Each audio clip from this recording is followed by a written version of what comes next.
जय हिंद मित्रांनो, एक्झाम जागर या एज्युकेशन यूट्यूब प्लॅटफॉर्मवर तुम्हा सर्वांचं पुन्हा एकदा स्वागत आहे. मित्रांनो, या आधीच्या सत्रामध्ये तुमच्यासाठीचा प्रश्न होता, इंटरनॅशनल ब्रेन रिसर्च ऑर्गनायझेशनच्या अध्यक्षपदी कोणाची निवड करण्यात आली? या प्रश्नाचं योग्य उत्तर आहे पर्याय क्रमांक 3 म्हणजे शोभा टोले यांची इंटरनॅशनल ब्रेन रिसर्च ऑर्गनायझेशनच्या अध्यक्षपदी निवड करण्यात आली असून त्या या पदावर नियुक्त होणाऱ्या विकसनशील देशातील पहिल्याच शास्त्रज्ञ ठरल्या आहेत. शुभा टोले सध्या मुंबई येथे Tata institute of fundamental research येथे पदवीधर अभ्यासाच्या डीन म्हणून कार्यरत आहेत. हे जे IBRO आहे याची स्थापना कधी करण्यात आली? तर 1961 मध्ये या IBROची स्थापना करण्यात आली होती. आजच्या सत्राचा पहिला प्रश्न पहा. 2024च्या ISSF athlete of the year या पुरस्काराने कोणाला सन्मानित करण्यात आले? मित्रांनो, आता हा 2024 साठीचा ISSF athlete of the year हा पुरस्कार लिऊ युकुन यांना मिळाला आहे. लिऊ युकुन हे एक चायनीज खेळाडू असून त्यांनी नुकत्याच पार पडलेल्या पॅरिस ऑलिम्पिकमध्ये 50 मीटर रायफल 3 पोझिशन या प्रकारात सुवर्ण पदक पटकावलं होतं. यासच हे सुद्धा नोट करून घ्या. यंदाचा ISSF woman athlete of the year हा पुरस्कार कोरियाच्या यांग जी इन यांना जाहीर झाला आहे. या ज्या यांग जी इन आहेत यांनी सुद्धा पॅरिस ऑलिम्पिकमध्ये 25 मीटर पिस्तूल प्रकारात सुवर्ण पदक पटकावलं होतं. ISSFचं फुल फॉर्म नोट करून घ्या. इंटरनॅशनल शूटिंग स्पोर्ट फेडरेशन असं याचं पूर्ण स्वरूप असून याची स्थापना 1907 मध्ये करण्यात आली होती व सध्या याचं मुख्यालय जर्मनीमधील म्युनिक येथे स्थित आहे. प्रश्न क्रमांक 2. WHOने अलीकडेच कोणत्या देशाला मलेरिया मुक्त देश म्हणून घोषित केले? तर मित्रांनो, नुकतेच आता WHOने इजिप्त या देशाला मलेरिया मुक्त देश म्हणून घोषित केला आहे. मलेरिया मुक्त म्हणून घोषित करण्यात आलेला इजिप्त हा आता जगातील 44वा देश ठरला आहे. जर आपण पूर्व भूमध्य प्रदेशातील देशांचा विचार केला तर अशी कामगिरी करणारा इजिप्त या प्रदेशातील तिसराच देश आहे.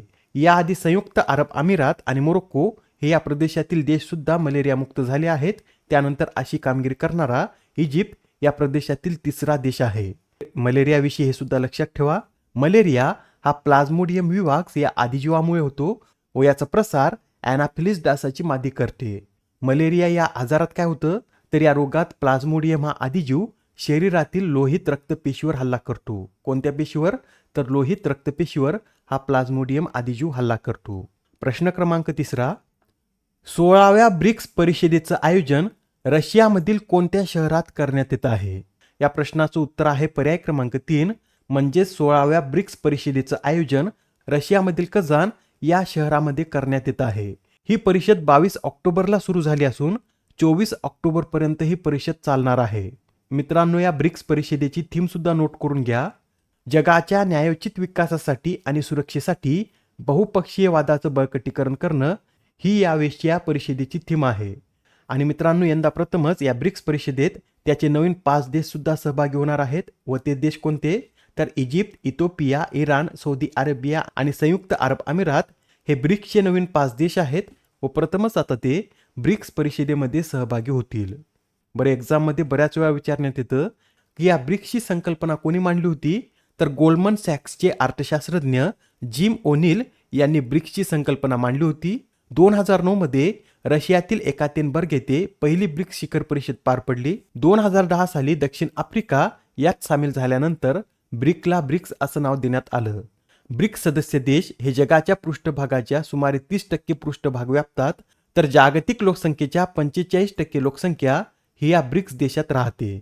यासच हे सुद्धा नोट करून घ्या. 15वी ब्रिक्स परिषद दक्षिण आफ्रिकेमध्ये आयोजित करण्यात आली होती. 14वी चीन, 13वी भारत, 12वी रशिया तर 11वी ब्रिक्स परिषद 2019 मध्ये ब्राझील या देशात आयोजित करण्यात आली होती. प्रश्न क्रमांक 4. भारत सिंगापूर संयुक्त लष्करी प्रशिक्षणाची 12वी आवृत्ती कोणत्या राज्यात आयोजित करण्यात येत आहे? तर भारत सिंगापूर या 2 देशातील संयुक्त लष्करी प्रशिक्षणाची 12वी आवृत्ती ही पश्चिम बंगाल या राज्यामध्ये आयोजित करण्यात येत आहे. पश्चिम बंगालमध्ये कुठे? तर पश्चिम बंगालमधील कलाईकुंडा हवाई दल तळावर हा युद्धाभ्यास आयोजित करण्यात आला असून हा सराव 21 ऑक्टोबर ते 21 नोव्हेंबर पर्यंत चालेल. यासच हे सुद्धा नोट करून घ्या. अलीकडेच सागर कवच हा सागरी सुरक्षा सराव गुजरात व दमन आणि दीव येथे आयोजित करण्यात आला होता. हा जो सागर कवच सागरी सराव आहे याचं आयोजन भारतीय तटरक्षक दलाद्वारे करण्यात आला असून हा सागरी सराव 16 आणि 17 ऑक्टोबर रोजी चाललेला आहे. बरं, या सरावाची कितवी आवृत्ती होती? तर ही या सरावाची दुसरी आवृत्ती होती. आता हा प्रश्न पहा, कॅनडा इंडिया फाउंडेशनचा ग्लोबल इंडियन अवॉर्ड कोणाला जाहीर झाला आहे? तर हा कॅनडा इंडिया फाउंडेशनचा ग्लोबल इंडियन अवॉर्ड हा जग्गी वासुदेव यांना जाहीर झाला आहे. जग्गी वासुदेव हे एशिया फाउंडेशनचे संस्थापक असून त्यांना या पुरस्कारामध्ये 50,000 कॅनेडियन डॉलर्स मिळणार आहेत. त्यांनी ही बक्षिसाची रक्कम त्यांच्याच कावेरी कॉलिंग या संस्थेला दान करण्याची घोषणा केली असून ही संस्था काय करते? तर कावेरी नदीचे पुनरुज्जीवन करण्याचं काम या संस्थेद्वारे करण्यात येतं. तसेच या संस्थेने भारतात 242 कोटी झाडे लावण्याचं लक्ष्य ठेवलं आहे. मित्रांनो, अलीकडेच काही महत्त्वाचे पुरस्कार देण्यात आले आहेत, ते सुद्धा आपण एकदा पाहून घेऊया. तर पहा, युनिचर नॅन्सेन रेफ्युजी पुरस्कार हा रोसिटा मेलेसी यांना देण्यात आला आहे. गान सम्राज्ञी लता मंगेशकर पुरस्कार अनुराधा पौडवाल, साहित्याचा नोबेल पुरस्कार हाँगकाँग, विष्णुदास भावे गौरव पदक सुहासिनी जोशी, 25वा लाल बहादूर शास्त्री राष्ट्रीय उत्कृष्टता पुरस्कार राजश्री बिर्ला, तर 54वा दादासाहेब फाळके पुरस्कार हा मिथुन चक्रवर्ती यांना जाहीर झाला आहे. नेक्स्ट क्वेश्चन पहा, अलीकडे चर्चेत असलेल्या श्रीजा आकुला या कोणत्या खेळाशी संबंधित आहेत? तर या ज्या श्रीजा आकुला आहेत या टेबल टेनिस या खेळाशी संबंधित असून सध्या त्या चर्चेमध्ये का आल्या आहेत? तर नुकतेच आता आंतरराष्ट्रीय टेबल टेनिस महासंघाने आपली जागतिक क्रमवारी जाहीर केली असून या जागतिक क्रमवारीत श्रीजा आकुला यांनी 22वा क्रमांक पटकावला आहे. व आता श्रीजा आकुला या जगातील सर्वोच्च मानांकित भारतीय टेबल टेनिसपटू ठरल्या आहेत. लक्षात ठेवा, श्रीजा आकुला या टेबल टेनिस या खेळाशी संबंधित आहेत. प्रश्न क्रमांक 7, 14व्या द्विवार्षिक तलाव परिषदेचं आयोजन कोठे करण्यात आले? तर या 14व्या द्विवार्षिक तलाव परिषदेचं आयोजन कर्नाटक या राज्यामध्ये 17 ते 20 ऑक्टोबर दरम्यान करण्यात आलं असून या परिषदेची थीम काय होती? तर लेक 2024 वेटलँड्स फॉर ह्युमन वेलबिंग अशी या परिषदेची थीम होती. आता हा प्रश्न पहा, यात काय विचारलं आहे? तर अलीकडेच चर्चेत असलेले रातापानी हे कोणत्या राज्यातील वन्यजीव अभयारण्य आहे? या प्रश्नाचं योग्य उत्तर आहे पर्याय क्रमांक 1 म्हणजेच रातापानी हे मध्य प्रदेश या राज्यातील वन्यजीव अभयारण्य असून सध्या हे चर्चेमध्ये का आलं आहे?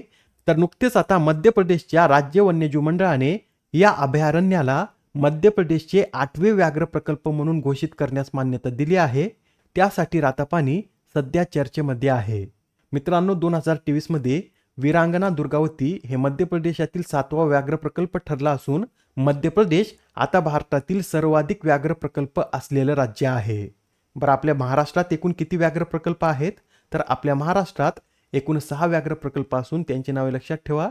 ताडोबा अंधारी व्याघ्र प्रकल्प, पेंच व्याघ्र प्रकल्प, नवेगाव नागजिरा व्याघ्र प्रकल्प, सह्याद्री व्याघ्र प्रकल्प, बोर व्याघ्र प्रकल्प व मेळघाट व्याघ्र प्रकल्प ही महाराष्ट्रातील 6 व्याघ्र प्रकल्प आहेत.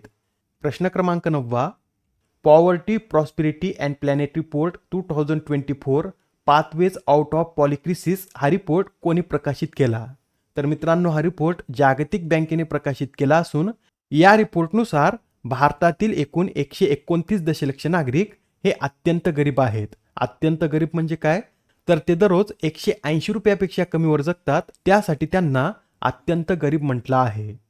जागतिक बँकेनुसार जर एखादी व्यक्ती 180 रुपये म्हणजेच 2.15 अमेरिकन डॉलरपेक्षा कमी कमवत असेल तर त्याला अत्यंत गरीब म्हणून वर्गीकृत केलं जातं. आजच्या सत्रामधील शेवटचा प्रश्न पहा, बायोपॉलिमरसाठी भारतातील पहिल्या प्रात्यक्षिक सुविधेचं उद्घाटन कोठे करण्यात आले?